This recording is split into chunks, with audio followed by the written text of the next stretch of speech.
दोस्तों Russia Ukraine युद्ध का आज छठा दिन है और ऐसी न्यूज निकलकर सामने आ रही है कि यूक्रेन पोलैंड बॉर्डर पे कुछ भारतीय छात्रों को डंडे से पीटा गया है। इस पे बहुत सारी आर्टिकल पब्लिश हुई है जिसमें ये बताया गया है कि यूक्रेन के सुरक्षा बलों के द्वारा यूक्रेन पोलैंड बॉर्डर के पास भारतीय छात्रों को डंडे से पीटा गया है। दोस्तों सोशल मीडिया पे इससे रिलेटेड बहुत सारी फोटोज और वीडियोस भी सामने आई है। देखिए भारत यूक्रेन में जितने भी भारतीय छात्र फंसे हैं उनको यूक्रेन से वापस लाने के लिए एक स्पेशल ऑपरेशन लॉन्च किया है। इस ऑपरेशन को ऑपरेशन गंगा नाम दिया गया है। भारत अपनी पूरी कोशिश कर रहा है यूक्रेन में फंसे छात्र को भारत वापस लाने की।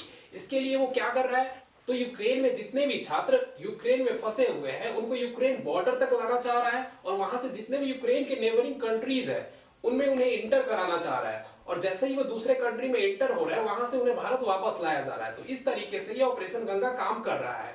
इसी दौरान यूक्रेन पोलैंड बॉर्डर के पास कुछ भारतीय छात्र पोलैंड में एंटर हो रहे थे, उन्हें रोक दिया जाता है और इसका विरोध करने पे उन्हें डंडे से पीटा जाता है क्योंकि यूक्रेन के लाखों नागरिक अभी तक खुद यूक्रेन छोड़कर अपने आसपास के देशों में जा चुके हैं। दोस्तों कुछ लोगों का ऐसा कहना है कि यूक्रेन में भारतीय छात्रों को इसलिए पीटा गया है क्योंकि इंडिया का जो स्टांस है यूनाइटेड नेशन में वो यूक्रेन के सपोर्ट में नहीं था। दोस्तों हाल ही में यूनाइटेड नेशन में यूक्रेन पर हमले को लेकर रसिया के खिलाफ ये मुद्दा उठाया गया है जिसमें जितने भी यूनाइटेड नेशन के मेंबर कंट्रीज थे उनके द्वारा इस पे वोटिंग करी गई है।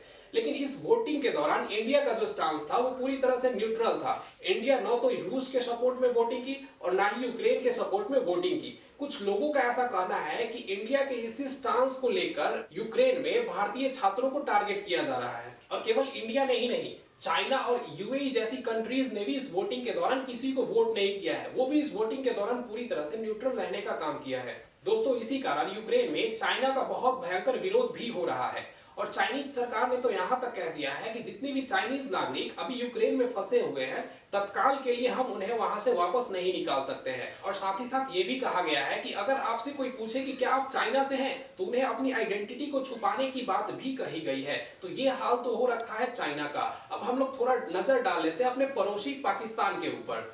देखिए अभी तक पाकिस्तान की तरफ से कोई एक्शन नहीं लिया गया है जिससे कि जितने भी पाकिस्तानी नागरिक यूक्रेन में फंसे हैं उनको वहां से बाहर निकाला जा सके। आप ये वीडियो देखिए और खुद समझिए कि पाकिस्तानी सरकार का क्या हाल है अभी यूक्रेन और रशिया विवाद को लेकर के। कोई रिस्पॉन्स नहीं है। तो आप बताएं कि क्या कैसा दिन गुजरा आपका? सुबह से मैं देख रहा हूँ आप लोग इधर बैठे हुए। हम लोग यहाँ पर परेशान हैं, उनको कोई टेंशन ही नहीं है। हमसे बेहतर तो इंडियंस है, हमें पाकिस्तानी होने का नुकसान हो रहा है यहाँ पर। अच्छा, जैसे देख रहे हैं मेरी बहन को पाकिस्तानी होने के पे गर्व नहीं महसूस हो रहा। दोस्तों यूक्रेन में अगर भारतीय छात्रों को टारगेट किया जा रहा है तो क्या इंडिया को यूएन में इसके खिलाफ मुद्दा उठाना चाहिए या फिर अभी के लिए इस बात को इग्नोर कर देना चाहिए क्योंकि यूक्रेन अभी खुद एक बहुत बुरे दौर से गुजर रहा है। इस मुद्दे पे आपकी क्या राय है, कमेंट बॉक्स में लिखना ना भूले।